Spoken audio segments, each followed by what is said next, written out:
Today is day something or another, and got the seats out. Very nice. I'm really surprised at how much space this now feels like. It feels way wider, and I think the camera is actually picking that up pretty well. I got a heater now, thank God, because it's cold. Very cold. He's helping. He thinks he is. I did some figuring. This stick and that stick, if you look at this square, that's about where my bed's gonna be. I'm gonna leave this open back here as a garage because I want to be able to put a motorcycle in it someday with the wheelchair lift. So I'm gonna have this hallway here, and then that leaves me with all that space to try and put in a bathroom, shower, and living space. So, we'll see you in the next update. Bo says hi, and thanks for watching the video. Update. It is nighttime. I figured out a good solution for working in the dark. Just get a video light. It gives off plenty of light, doesn't blind you. Super cool. So, I got up some of these strips on the floor that used to be here. I kind of checked underneath it. I didn't know for sure if there's wood underneath there. There is wood, so it's not just metal. And it is now the next morning. Look, this little guy is quickly becoming my best friend for this project. If you have a bus that's held together with screws on the inside instead of rivets, please do yourself a favor and get a good 12-volt impact driver. Not one of the big ones, like an 18-volt or 20-volt. Get a good high-quality 12-volt impact driver. So what an impact driver does is, instead of applying constant pressure like a drill would, it applies a little bit of pressure, and when it gets resistance, it starts hammering, and it makes it a whole lot easier on your hand, and you don't have to apply as much pressure as you would with a drill. And it can take out stuff that's really stuck in there. So let me demonstrate.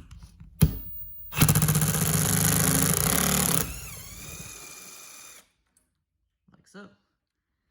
That would have been a nightmare with a drill.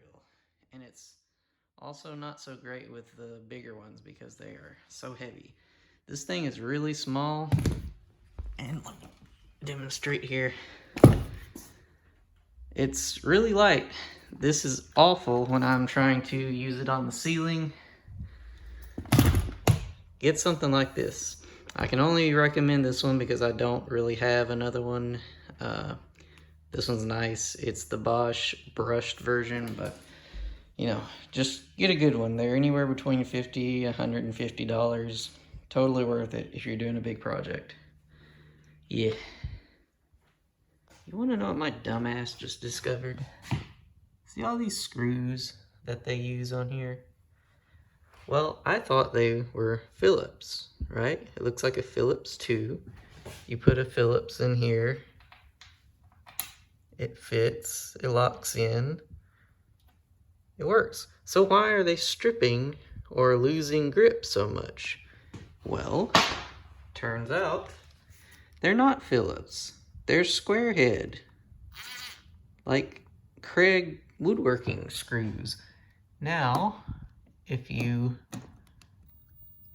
lock it in here, they come out like they got butter on them. What the hell? As I keep making more progress through this project, it's just a really weird feeling when you're here doing it. Like, it feels like a much bigger project than it looks when you're watching videos. But the thing that keeps like tripping me up is I'm ripping apart a perfectly good bus. And I know the end product will be something that was, it's like better than it was before, and it like gives it new life. Because I mean, it was just retired from the school district, but I don't know, it just feels really weird to be in this in-between stage of like having a bus that's being ripped apart.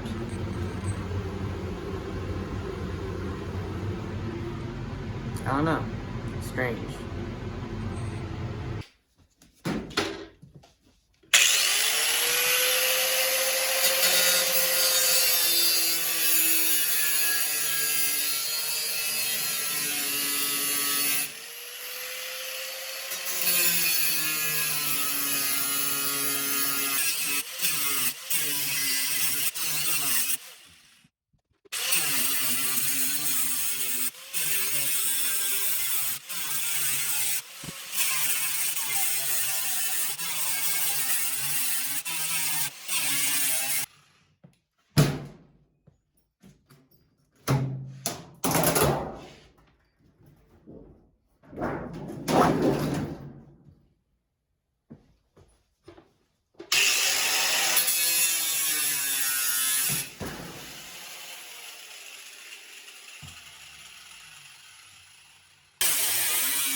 Well, as you can see, I've been crawling under the bus, but we got the seats all out.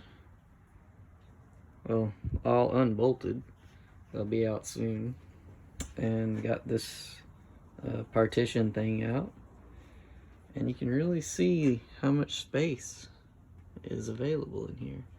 Also got almost all the metal ceiling panels out. I've cut around the air conditioner, this one up front. Still trying to work that into the floor plan. Just gonna try to leave it there. And next is the floor. Already peeled a little bit of this up. You can see the wood underneath. It looks to be in good condition just from this little bit I see. I pulled up about 5 feet of this and the wood looked perfectly fine. So pretty soon we'll be taking that up. I also have cut out most of the metal that goes along the sides. It goes up through there. We're gonna put either block foam or spray foam in there, and likely spray foam up top. I've decided I'm leaving the back uninsulated as like a garage, and that is the update as of now. Stay tuned.